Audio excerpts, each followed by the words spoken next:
yang memutus persaudaraan apa? Serakah. Tahu jaki serakah? Hah? Bahasa Belandanya mangoa.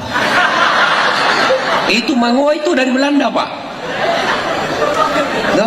Bahasa Perancisnya mabuaja. Mau ambil semua. Ini putus persaudaraan ini. Banyak kan di tengah-tengah kita begitu. Dia Tommy ketua DPR. Dia Tommy kontraktor. Dia Tommy pedagang. Dia Tommy TPC. Ada semua ambil. Bukan cuma dia, anaknya sing ikut ngambil proyek. Bukan cuma istrinya sing mau ngatur-ngatur jabatan.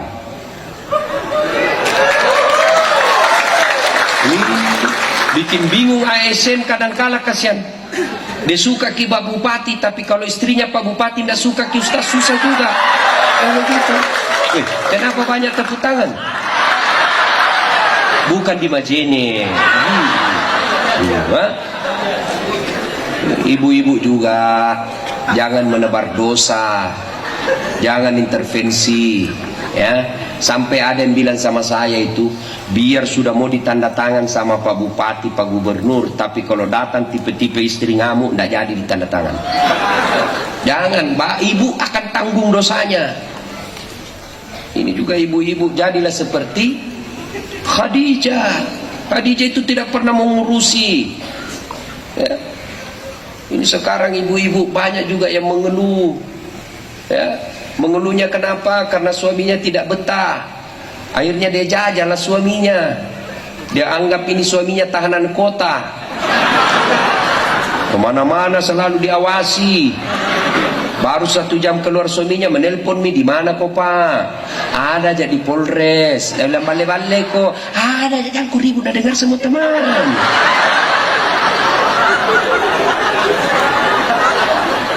Ada aja kasihan di kantor ini, dia bilang foto bedek baru kirim.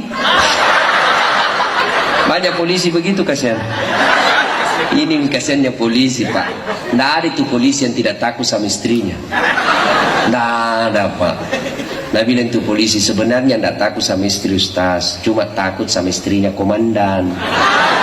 Dan masalahnya komandan juga takut sama istrinya.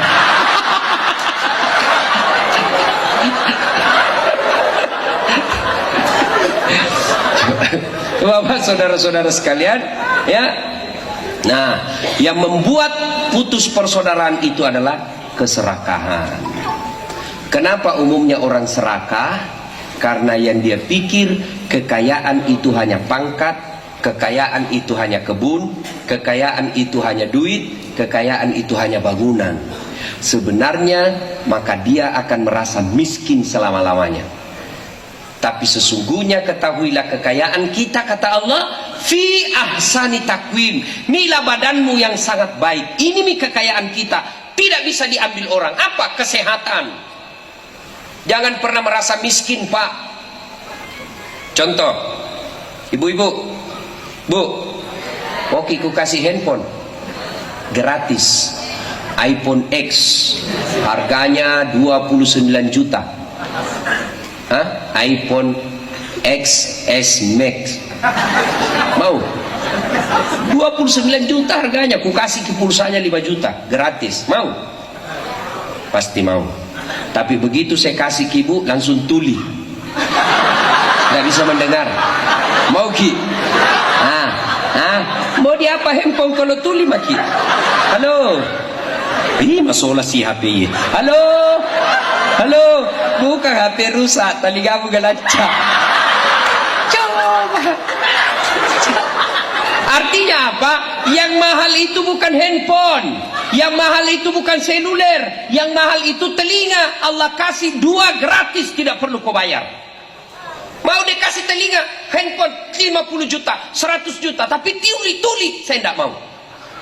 Artinya yang mahal ini telinga, Pak. Bagusnya lagi tempatnya berimbang. Bagaimana seandainya satu di pantat, satu di sini? Bah, repotnya itu orang menelpon. Halo? Oh iya.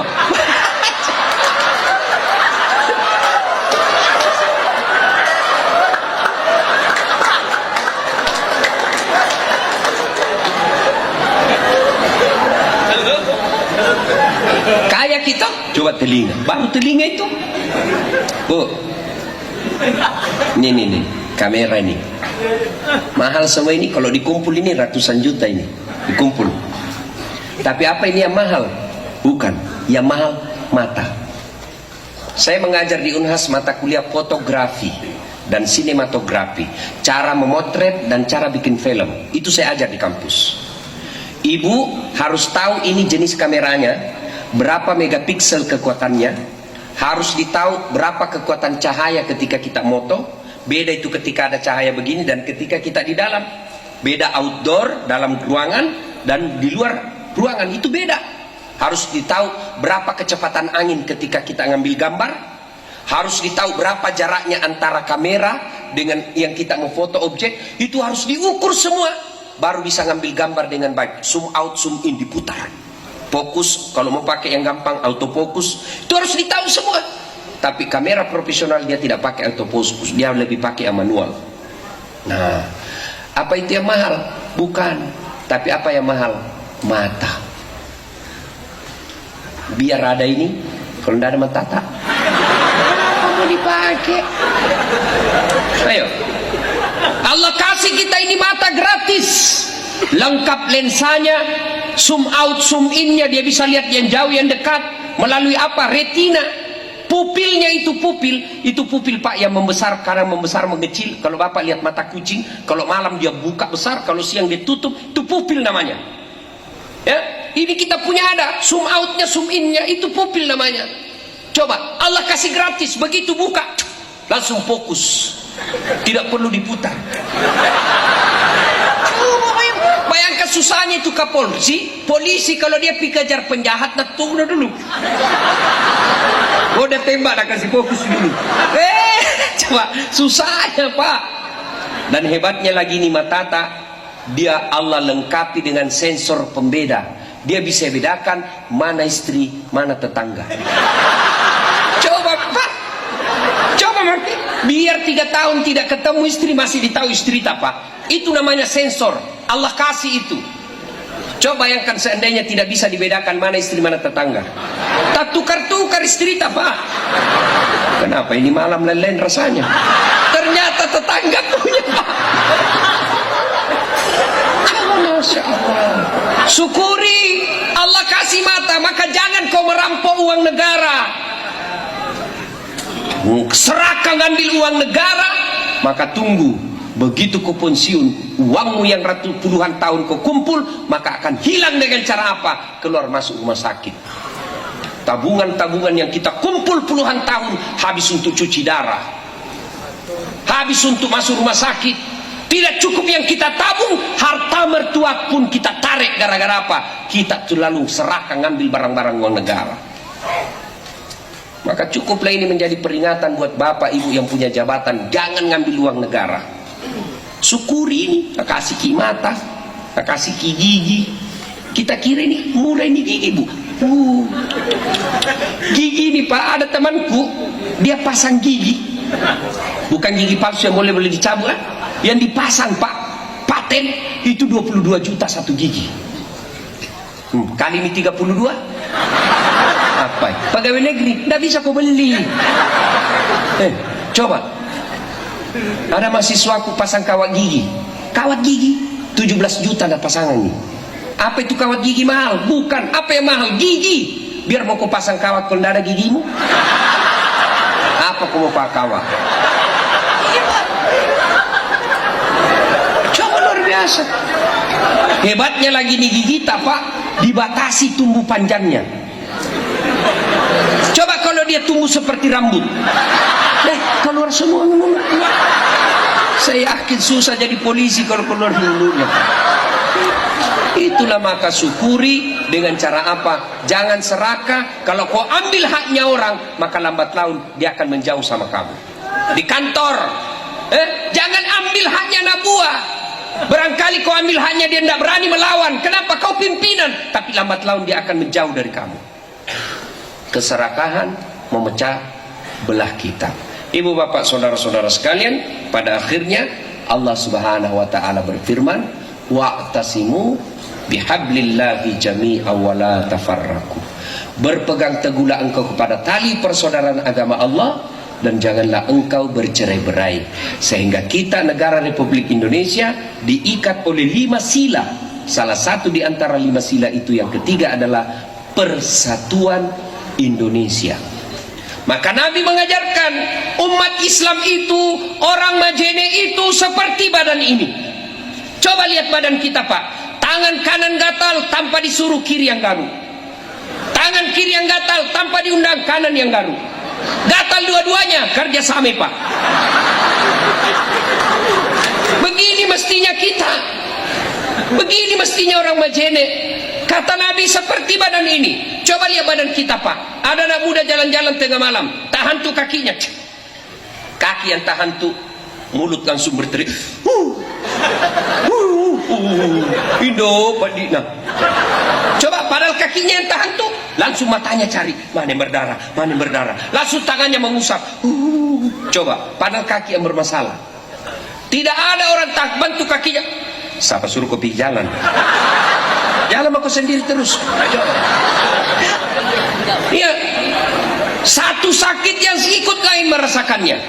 Maka seperti letak badan kita ini, ada jadi tangan, ada jadi kaki, tapi satu fungsi tujuannya adalah memajukan baiknya badan kita. Dan itu bisa terjadi ketika tidak ada kesombongan di dalamnya. Ya. Tidak boleh tangan merasa lebih hebat dari perut. Tidak boleh kaki merasa hebat daripadanya. Coba lihat itu mobil, satu tubuh, seperti mobil, satu badan. Itu, coba lihat mobil, Pak. Hah? Bisa jalan dengan baik itu mobil gara-gara apa? Kompak semua unsur mobil. Ada rem, ada setir, ada bensin, ban, kompak semua. Kalau mereka tidak kompak, tidak jalan itu mobil. Tidak boleh bensin bilang, saya paling hebat di mobil ini. Kalau tidak ada bensin, tidak jalan mobil. Langsung sudah bilang rem, baiki mulutmu. Kau kira bisa kau bensin jalan kalau tidak ada rem? Naik mau kau di mobil tidak ada rem. Mau Papa? Gratis. Dari Majene ke Makassar tidak pakai rem, gratis. Mau? Tidak mau, Pak.